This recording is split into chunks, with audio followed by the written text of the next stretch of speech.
Olaso. I guess that's one more ritual. Olaso, Olaso.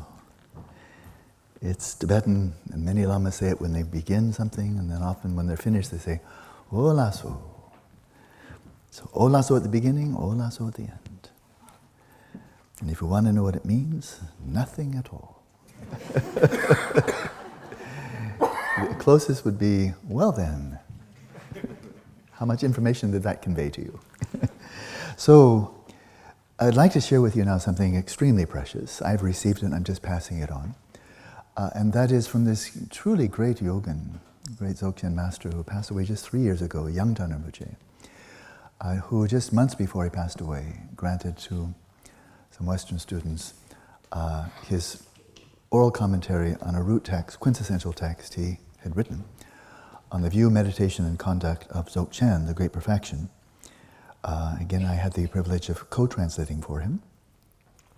And I'd like to just share one very short passage, but it's his quintessential instruction on this practice, and just articulated in such a way that I just find enormously potent. And probably one reason for that is I have it on good authority, namely Gyatso Rinpoche, who's known him since they were both kids in the same monastery. So that's like 80 years ago, or longer. According to Gyatso Rinpoche, who just says what's true. He said Yangtan Rinpoche, he achieved shamatha, vipassana, and he was able to dwell in rikma. He was the real deal, as we say. So when he's speaking about shamatha, vipassana, resting rikma, it's all from his own experience. And he was a great scholar too, but above all, extraordinary contemplative. He slept about an hour and a half at night, did I mention? I think so, yeah. And he would fall asleep like that. But I mean, that's just that window dressing. That's just the outermost shell. So what I shall do in this guided meditation is I would just let him speak through his own root text. But I think it might be helpful to get a bit of commentary, but the commentary I will offer, just a clarification of this very short passage, will be taken directly from his commentary. So I'll just be really more like a translator than a teacher here. I think you'll find it moving. It's very powerful, very simple. And I would say it's the grand finale of this method, last time, at least for the time being, that I'll give guided meditation on this method. So find a comfortable position. We'll have a 24-minute session.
Settle your body, speech, and mind in the natural states.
Then we turn to this pith instruction by Yangtang Rinpoche.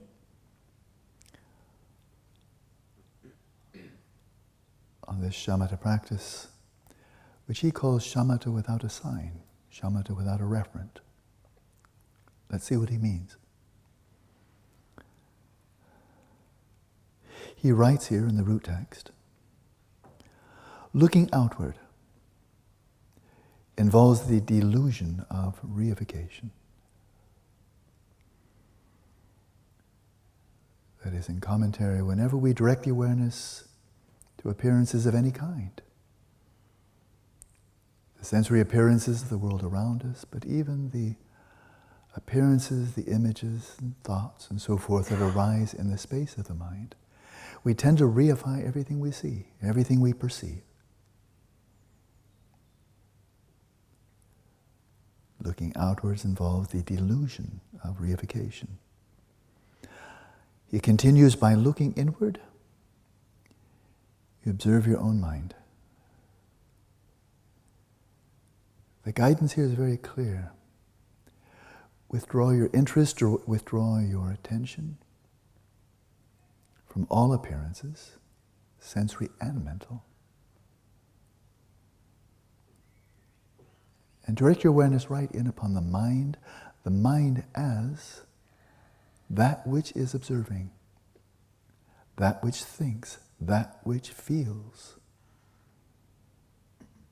The subjective mind. Direct your awareness right in upon that which is aware.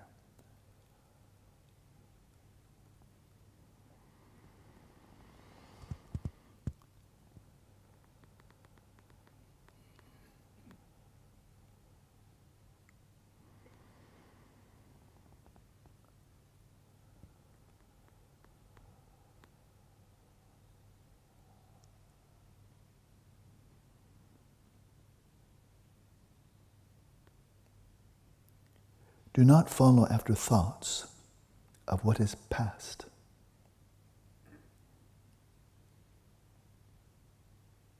So thoughts pertaining to the past are bound to arise. Of course they will. But when they arise, don't follow after them. Don't let your awareness stray from the present moment, venturing into a past that is gone.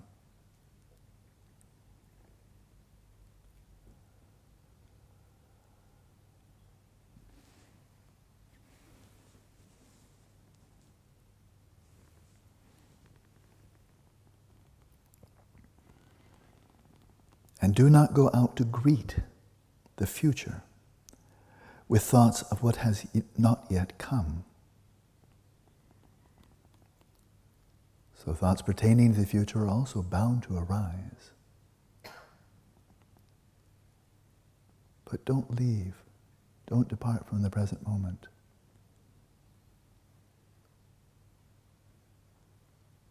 Letting your awareness drift off into a future that has not yet come.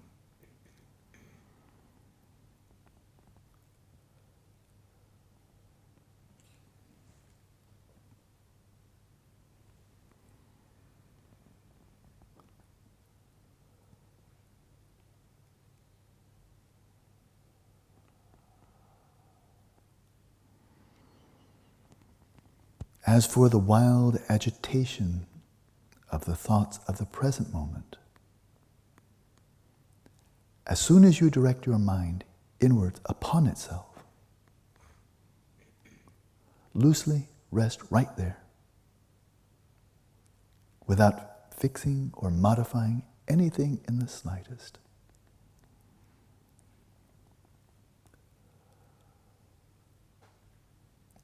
So whatever thoughts pertaining to the present arise, direct your awareness in upon that which is thinking them, that which is aware of them. Loosely rest right there. And whatever thoughts come up pertaining to the future, the past, or the present, do nothing to modify them, neither to perpetuate them or terminate them. Don't follow after them. Let them be. Invert your awareness right in upon that which is aware of them. And loosely rest right there.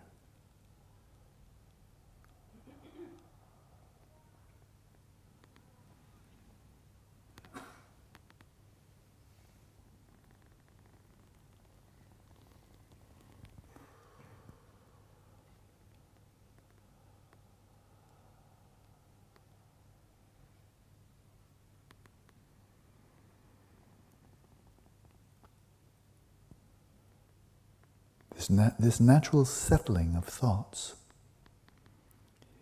is a way of resting, but is not the main practice.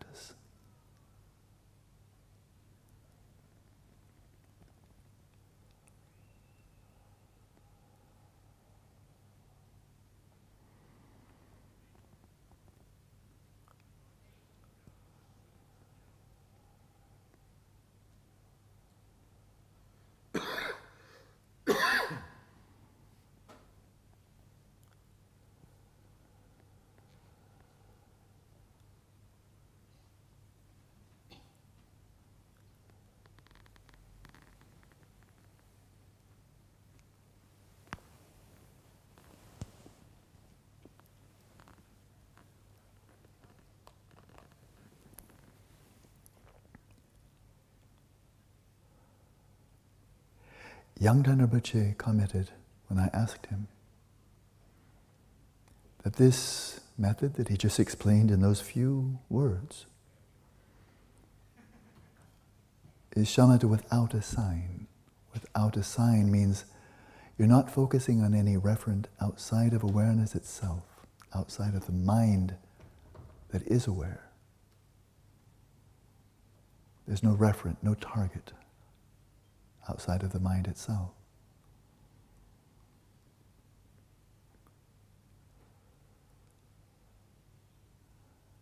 However, thoughts are bound to still come up. They're not going to all stop. So whatever thoughts come up, note them just to the extent needed. That thoughts pertaining to the past do not carry you off to the past. Thoughts pertaining to the future do not draw you away from the present moment into an imaginary future.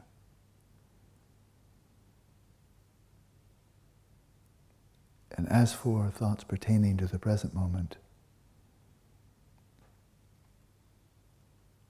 you don't identify with them.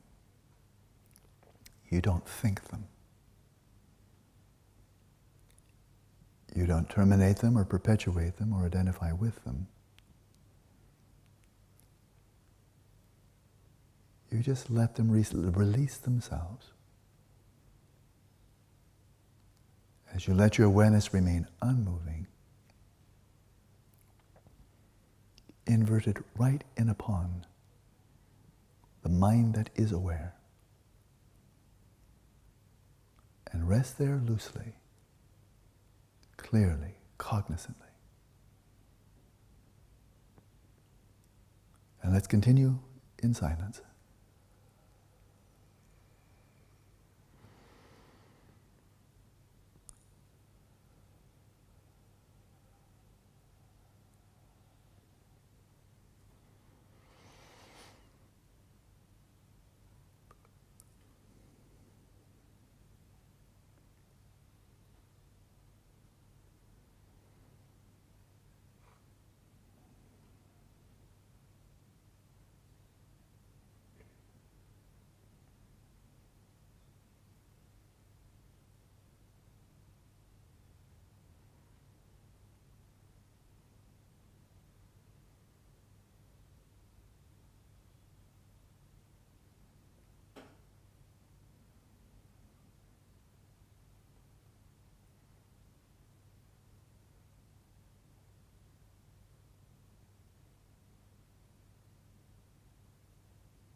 So that pith instruction, which was his entire instruction on shamatha in this very concise text, is now in the new notes that I think you'll be getting at the end of the retreat. And then there's a bit more to follow, and we'll get to that a bit later. But we have a bit of time now, and I'd like to draw your attention to a sutta within the Pali Suttas, within the Pali Canon. I've mentioned a number of times by now that in the Pali Canon and the Theravada tradition as a whole, metaphysical realism really goes unchallenged. It's not critiqued. The nature of the self is very much critiqued. Do we really exist as autonomous and substantial and so forth? That very, very sharp, very deep, and very liberating if one really realizes that. But in terms of the external environment, or for that matter, one's body and so forth, whether they're inherently existent or not, the question is not really raised much, virtually never. And so we get to that. So the whole Pali Canon, the Theravada, in the Mahayana perspective, that's all called teachings in the first turning away of Dharma, about the Four Noble Truths, 4 applications of mindfulness. So, Theravada Shravakayana is what it's called. But to get to the real probing into the nature of existence, a phenomena in the surrounding world, apart from the fact that they're impermanent and not by nature sources of wellspring and not I or mine, it's not really questioned. Except within the suttas, within the Pali Suttas, I found one exception that I don't know how I stumbled on it. Nobody pointed it out to me, as I recall, but I found it quite remarkable. That it's the exception, like the yin dot in the yang, together with the yang, quite exceptional, and so I'd like to share it with you, because this will be our segue from looking briefly into the mind-only view and the dreamlike nature from that perspective of waking reality and seeing how profoundly dreamlike it is, to moving into the teachings on the perfection of wisdom and specifically the middle way view of Madhyamaka. So we'll go there this afternoon, as I promised last night. But this short story, it's a short account of a dialogue between this nun, it's actually a nun Vajira, and Mara. It's quite interesting. I think you'll find it provocative and hopefully useful, pertaining once again to questioning who are we, and coming back to the theme when the Buddha said, I am not a human. So her name is Vajira, which is Pali feminine for Vajra. So Vajira, so female Vajra. And it's simply called the Vajira Sutta.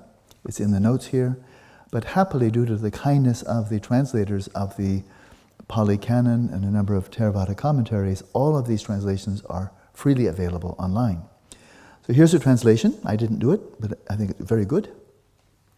So here's the story.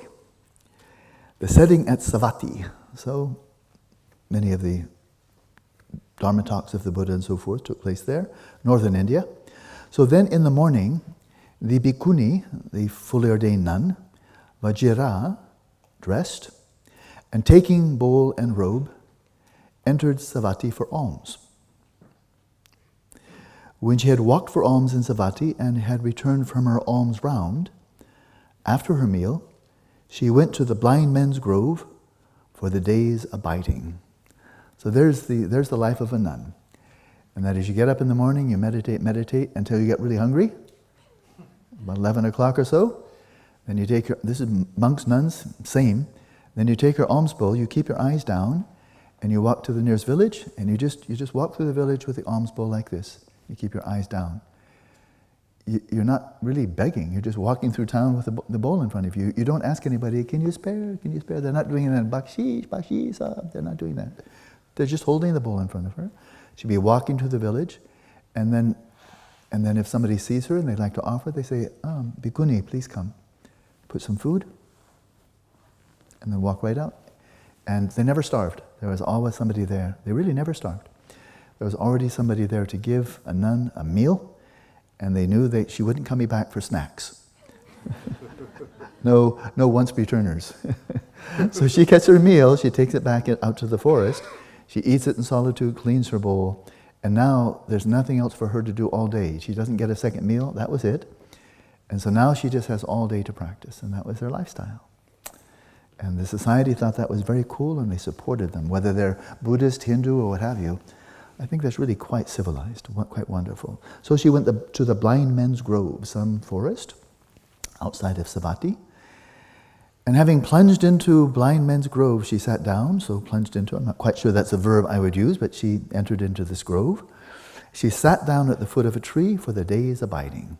So now she has her work cut out for her. She's going to be practicing for the rest of the day. She'll probably go to sleep about 10 o'clock and wake up about 2 o'clock. 4 hours was standard. She'd center her sleep at midnight, like the monks would do, and then get up. So she's got from 2 o'clock until 11 to practice, go out, get alms, come home. So there it is, a bit of context. So she sat down at the foot of a tree for the day's abiding. Another advantage of India, has a temperate climate. There are many places that you couldn't get through the winter with monk or nuns' robes and a tree. Try that in Norway. So no, it's India. The Buddha chose well where he started Sangha. So there she is, she's minding her own business, she's being a good nun, she's had her meal, she's sitting down to practice, and then the soundtrack that just came is Peter and the Wolf. Da-dun, da-dun, da-dun, da-dun, dun, da-da-da-dun. Mara. Then Mara, the evil one, desiring to arouse fear, trepidation, and terror in the Bhikkhuni Vajira, desiring to make her fall away from concentration, crush her samadhi, approached her and addressed her in verse. How cool, Mara was actually a poet. Now this thing of course, this is not unique to Buddha or Buddhism. Just think of Jesus in the desert and the tempter coming.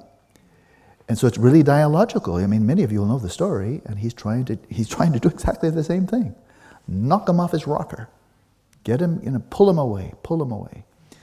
And so the nature, so I won't comment on more in Christianity, although I have some background there. My father's a theologian. But I have more in Buddhism.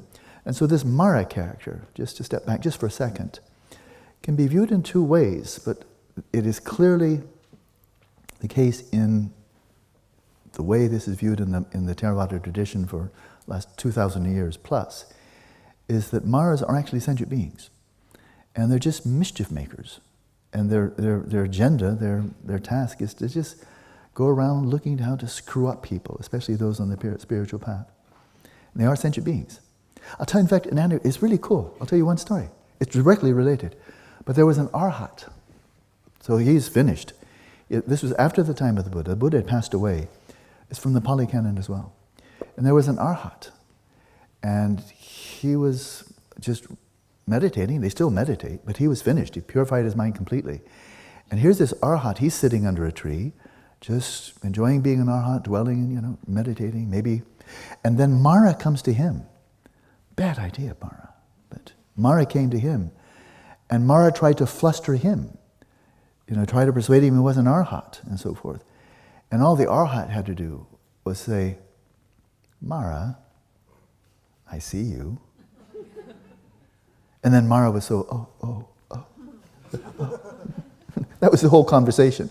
Vajira had to have more of a conversation, but an arhat, he's done. Mara, I see you. So don't even try, dude.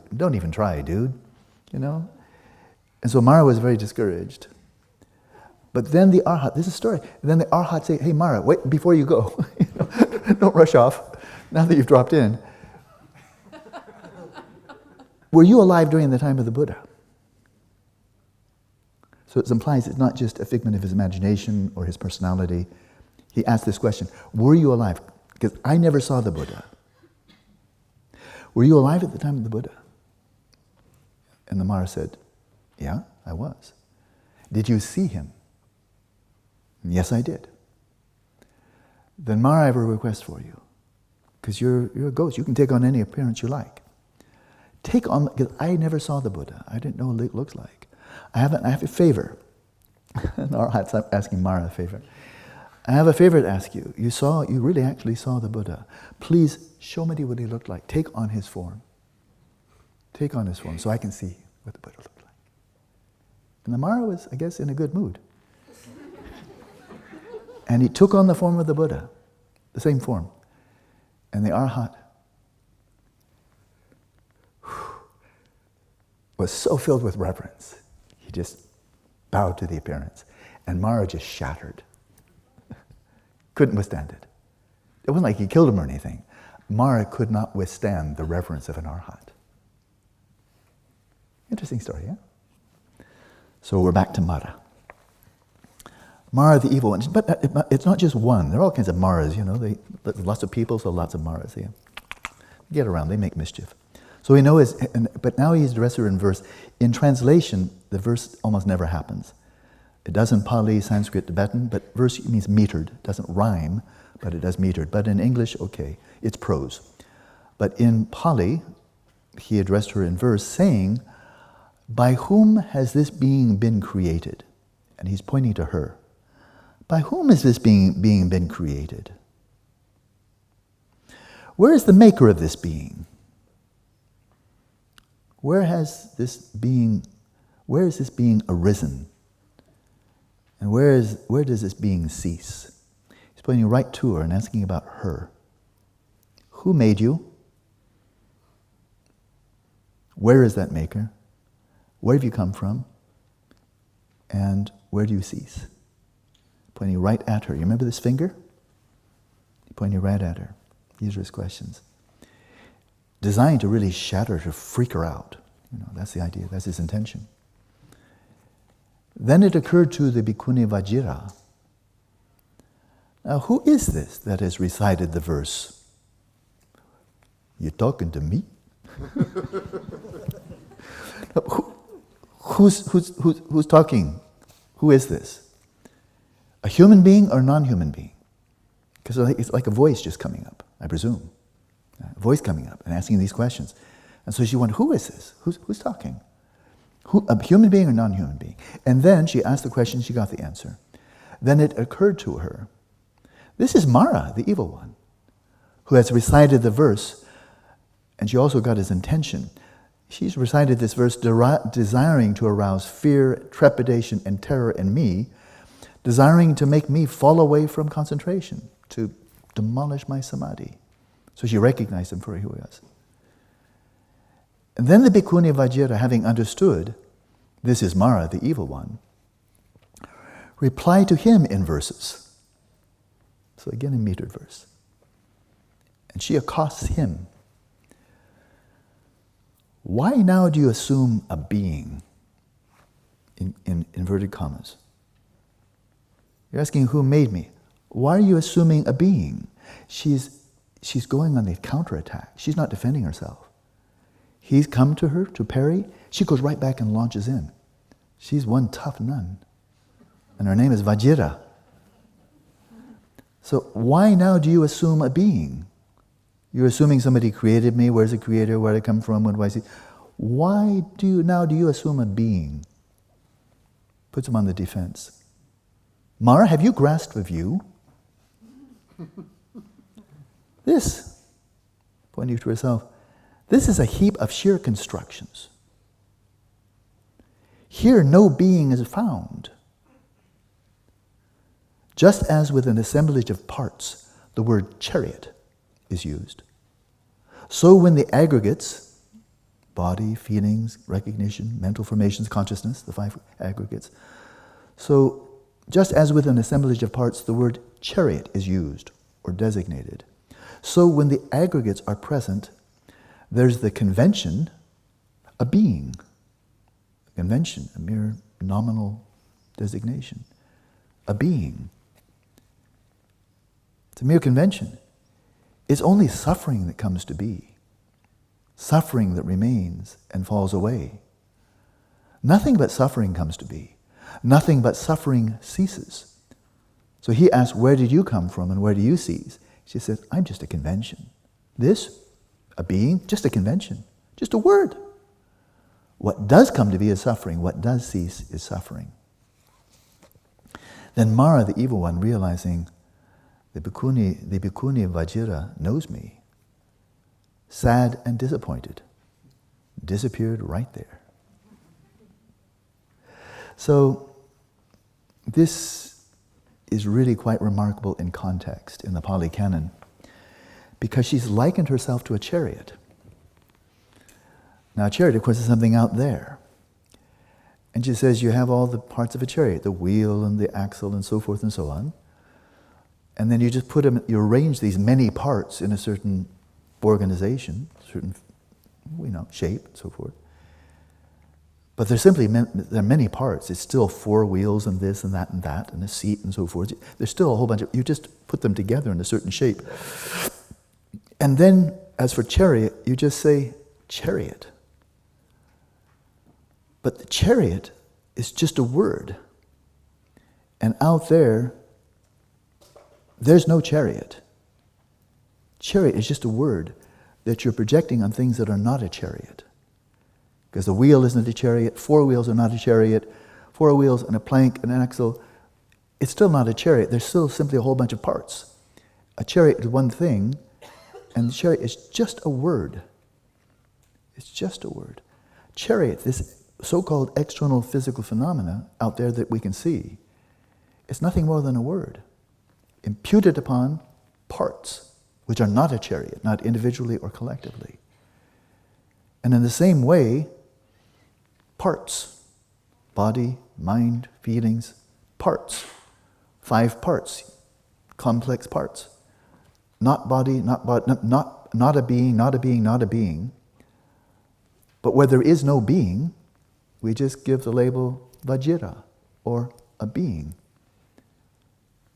That's all. So her point here is very similar, not exactly identical, to the Buddha when he was giving his pith instruction to Bahia. He said, look at the appearances. Look at the appearances, all of them. And that includes the visual appearances of your body, the sound of your body gurgling and making noises, breathing and so forth. Sound, you remember, the vision, the sound, tactile sensations. So there's 3 sets of appearances. And then, of course, he doesn't overlook all the appearances of the mind. And smell and taste, too small to bother with, never mind. Nothing really interesting there. So we'll just focus on, here I am. Yep, I'm making noise. Yep, tactile sensations, appearances. And you look at each of these, and you look in the appearances themselves. Any one of them individually, all of them collectively. And you'll see that by way of the appearances, if you think that you're seeing yourself, a being, a sentient being, an individual, that's another way of saying it. If you think that you're seeing an individual by way of appearances, that you see the appearances like going through a door, and then by way of the door, oh, there's the individual, there's the being, there's me. Out there,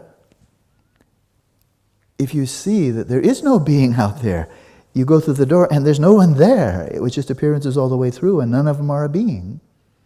And then you turn your awareness in upon that which is aware of the appearances. And by way of just looking into the nature of awareness itself, if you think by way of appearances you're going to find yourself in here, you might want to look again, because there's no being found by way of in here either.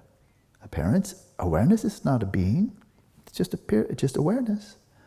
So you don't find yourself by way of appearances out there, you don't find yourself by way of awareness in here, and if you're thinking maybe they're in between, not there either. In realizing you're not found anywhere by way of anything at all, outer, inner, or in between, you're free. So that was his strategy for Bahia. Exactly what she's saying here. But she does something quite unusual, because she is questioning, pardon the philosophical terminology, she's questioning the ontological status of a chariot. She's saying it's just a name. It's not among its parts, it's not apart from its parts, not equivalent to any one part, not equivalent to all of the parts. All of the parts remain a whole bunch of parts. They're not one thing. They never become one thing. But if you look at the implications, she just demolished the entire physical world. Because there's nothing unusual about a chariot, etc. And whether it's an elementary particle, like an electron, there's its charge, its mass, its spin, its location, lepton number. So those are the 5 skandhas of an electron. And those are its parts. But an electron is not its mass, it's not its charge, it's not its location, it's not its lepton number or its spin. It's not any of those. They're all quite distinct, they're quite different, just like the body and feelings and so forth.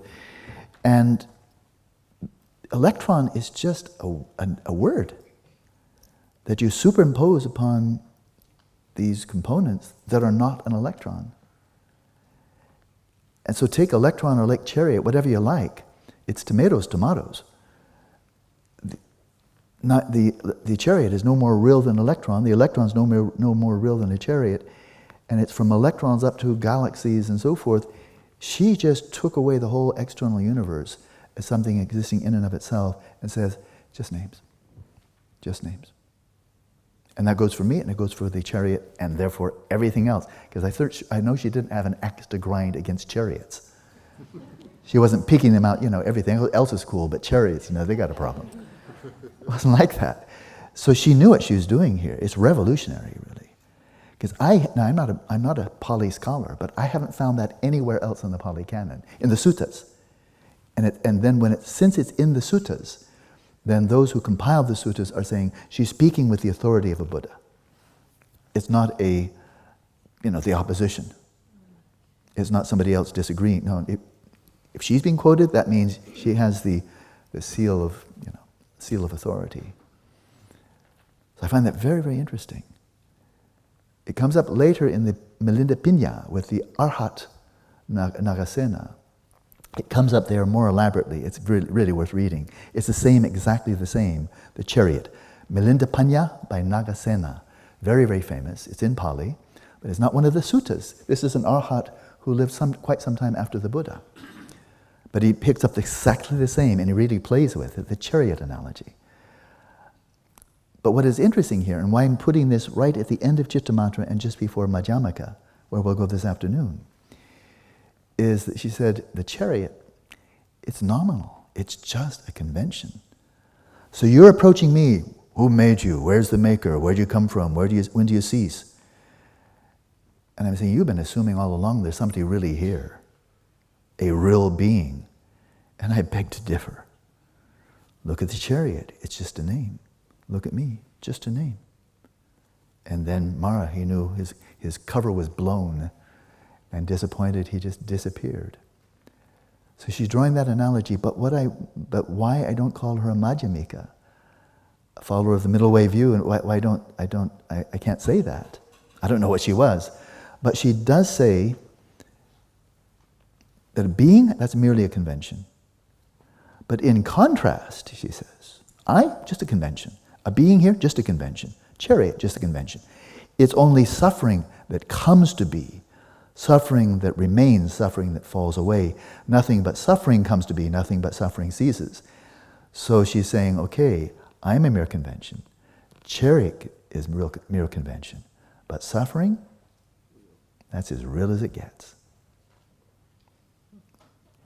If we just look at our own experience, when you're experiencing suffering, I mean real physical pain that gets you, anguish, misery, do you really think it's a convention? It's a conceptual designation?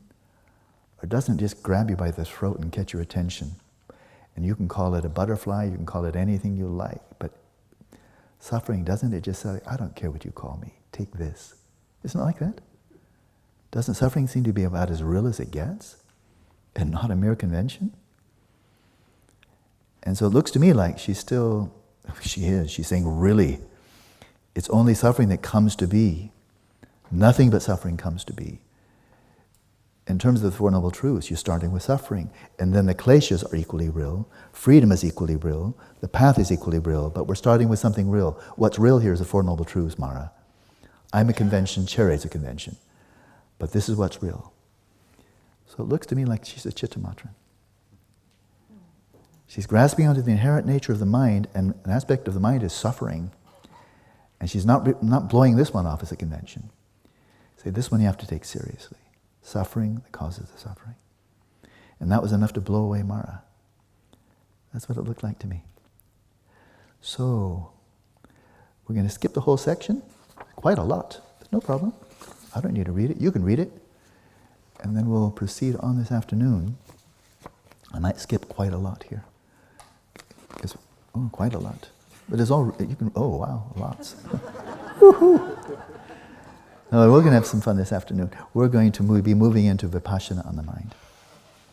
And so you can see there's a lot of Buddhism here, a lot of really priceless material that I've had the privilege to translate. So that'll be for this afternoon, and bingo, it's 12:30. So let's come back at 2:30, and we have 2 hours to practice. So I'll see you then. Enjoy your lunch.